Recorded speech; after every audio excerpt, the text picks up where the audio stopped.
My ex married my best friend 2 weeks after our breakup, but when his new wife showed up at my door sobbing and handed me a hospital key, I realized the heartbreaking reason he made me hate him.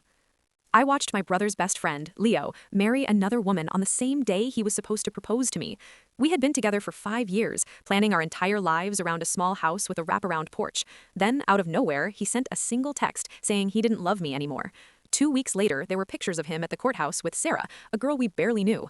I spent months in a dark room, wondering how a human being could be that cruel. I hated him with a fever that kept me awake at night. Yesterday, Sarah showed up at my door. She wasn't wearing a wedding ring. She looked like she hadn't eaten in a month. She handed me a thick yellow envelope and told me to drive to the hospice center on 4th Street. When I walked into room 302, the man in the bed didn't look like Leo. He was skeletal, his skin like gray tissue paper. He had a brain tumor the size of a baseball.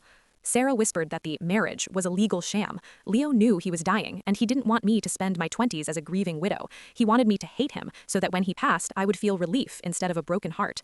He paid Sarah to play the part of the new wife, just to push me away. I sat by his bed and took his hand.